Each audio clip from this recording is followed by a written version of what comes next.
էլ այս միջնակի ծննդյան օրվան էինք պատրաստվում ամսի 2-ին, որ պիտի գար ծնունդ անեինք։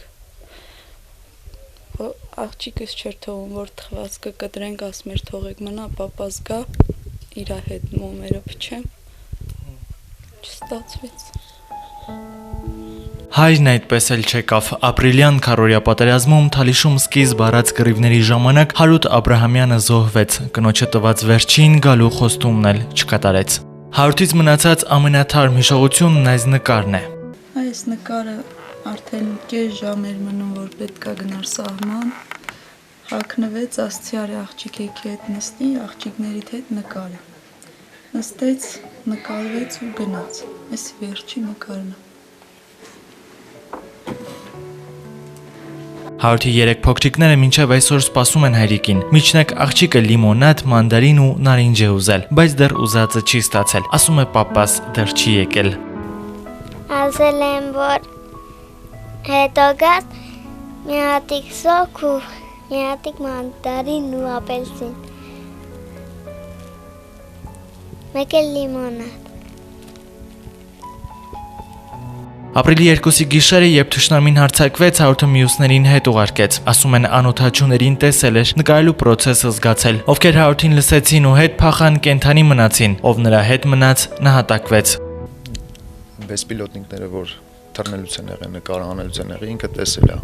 այդ ընթացքում։ Ու լույս է տեսել, ու ինքը զգացել է, որ նկարահանում են։ Ինքը ասել է տղեկ փախեք։ Ու ինքը մնացել է։ Ինքը մնացել է, չգիտեմ ինչի համար է մնացել ճիշտն ասած, բայց իմ կարծիքով ինքը որպես հայրենասեր Գյուլի դեմից չի փախել, ասենց ասեմ։ Ինքը տեսել է, նկատել է, որ նկատում են նավոտկով, որ պետք է խփեն իրանց, ասել է տղեկ փախեք, ու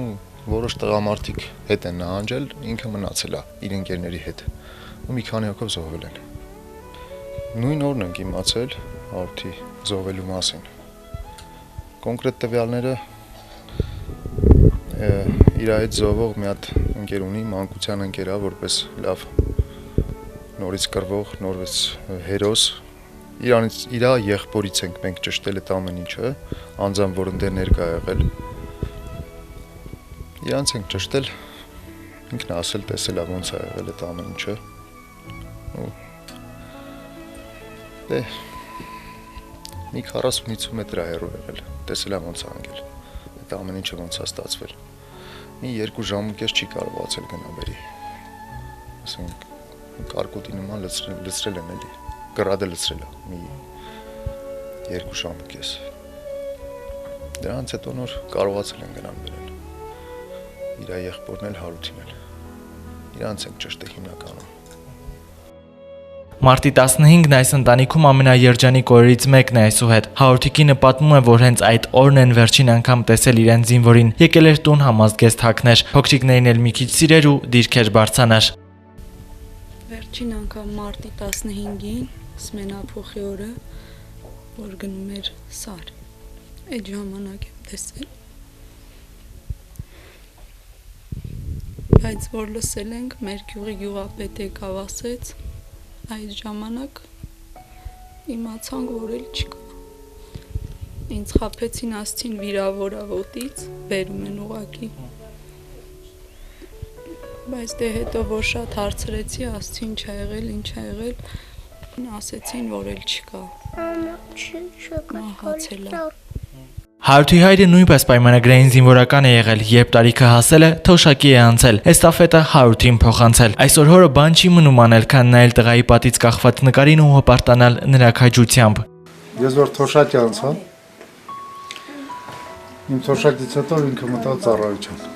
Իսկ ո՞նց է ստացվել, որ Թալիշա գնացել։ Իրանք սմենափոխ են արել, որ պետք է գարտուն, մի հատ բանը պատահել է դերից։ Ասենք ինձ ասեցին, որ որպես իրանք մարդ ունակ ու մարդակ, դե ասեց, հենց հրամով իրանց հրաման են տվել, որպես մարդ ունակ տայեք, նասել են մտել հենց հրամով երկրոյի մեջ։ Ովքեր եք ապրում ես բնական։ Դե ես կինս, ասենք, որ Հարութ չկա արդեն իր ընտանիքը, իր երեխա, կինը, 7 հոչ 5-6 տարան, 6 հոչ տարան։ Կինը պատմում է, որ միասին կազմած պլաններ ունեին։ Ասեց գնամ post կան, որ սկսենք։ Գնաց վեր չեկա։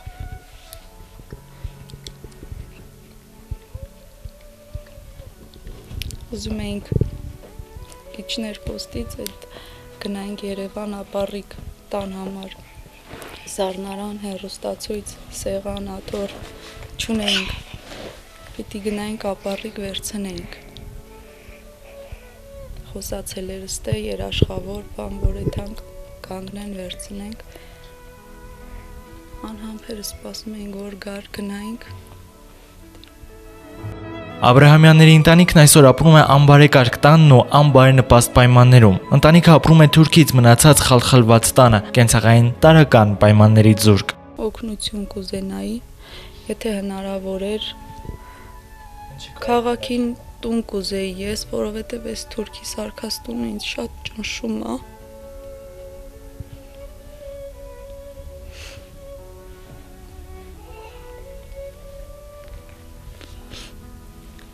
Եթե հնարավոր էր օգնեին, այդ կուզենայի մենակ։